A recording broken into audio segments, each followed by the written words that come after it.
Hi, I'm Joni Kisro. Today I'm going to show you how to prepare your crucible, or some people call it seasoning your crucible. So the first thing I do, I actually got this from Rio Grande, and I take handy flux and I'm going to just paint around where I want to season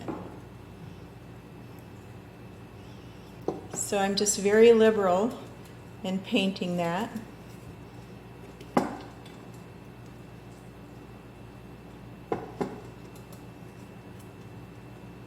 I go all around the top, around the edges.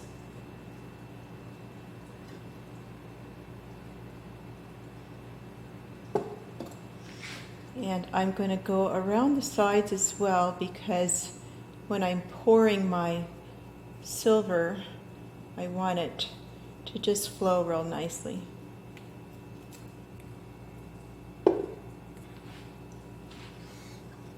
Okay, now if you can see, I've got the handy flux all around the edge, all on the inside. So now I'm going to put my torch on it. A lot of people use, instead of the handy flux, they use borax. So, it's your preference, whatever you'd like to use. But I have this tip that I normally use, but today, for time's sake, I'm going to use this tip on the acetylene torch.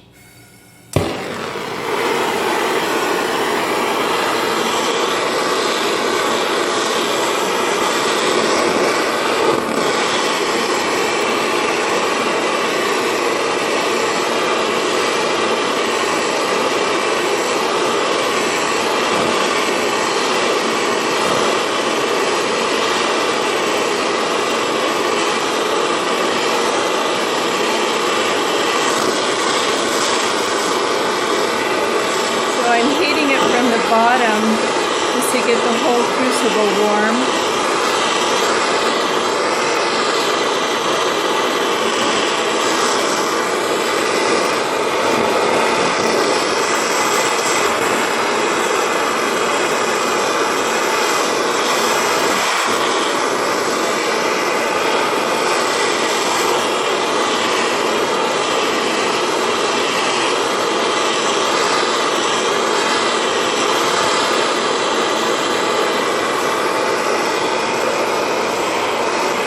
Around the sides.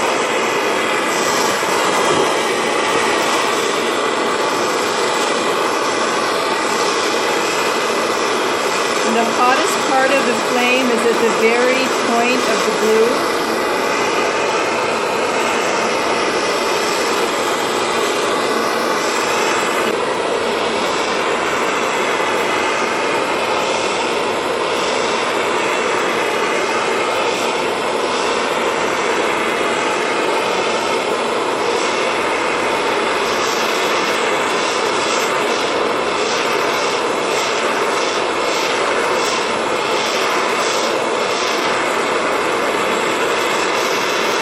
Starting to puddle up a little bit, so when it puddles and starts moving around, I can just turn it a little bit and that'll just flow all together in a moment.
Starting to gloss up. I'm just about finished.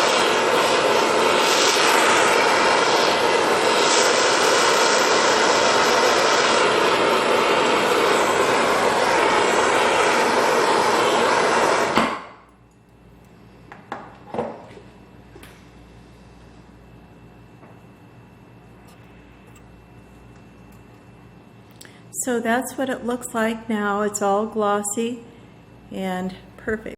The next thing I'm going to do is I'm going to take some scrap sterling silver and some casting grains, mix them together and put them in the crucible, and I'm going to heat it with my torch.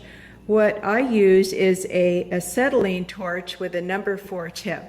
The next thing I'm going to do is I'm going to take what I've melted and put it into this indentation I carved out of my fire brick.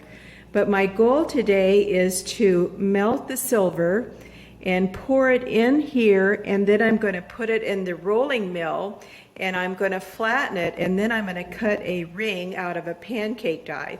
So let's get started.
So now I'm going to let this cool off a little bit, then I'm going to put it through the rolling mill.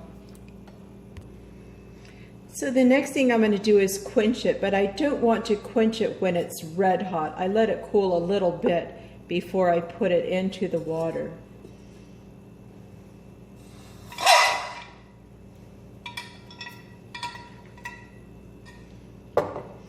So now I'm going to take it over to the rolling mill and start flattening it out so I can punch it out with a pancake die.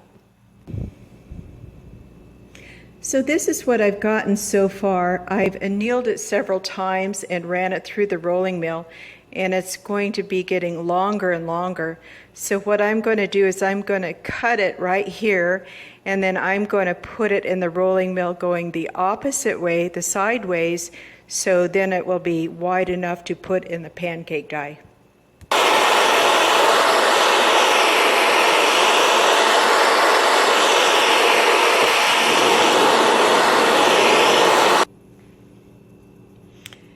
So this is what I had before I cut it in two, and then I ran it through the rolling mill the other way, so this is going to be a lot better to put in the pancake die.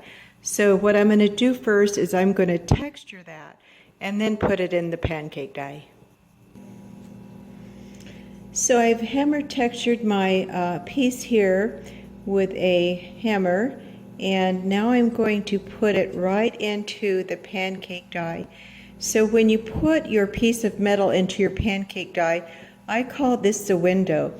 So I just want to make sure I see whatever I've textured right inside the window. Now I'm going to go punch it out in the hydraulic press.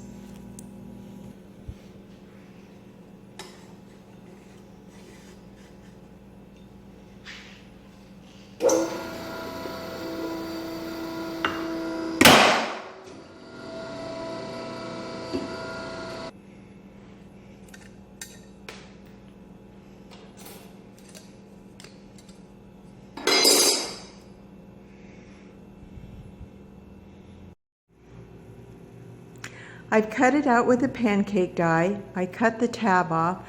I hammer textured it prior to that, and then I oxidized it and cleaned the excess oxidation off. Now I'm going to get my bending pliers. And the good thing about this pancake die is you don't need to do any soldering. So I'm just going to tighten that up.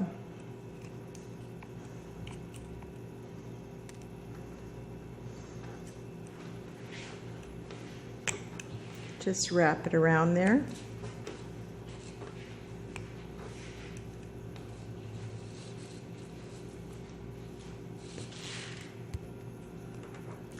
Then I go from the other side and kind of put a bend in that.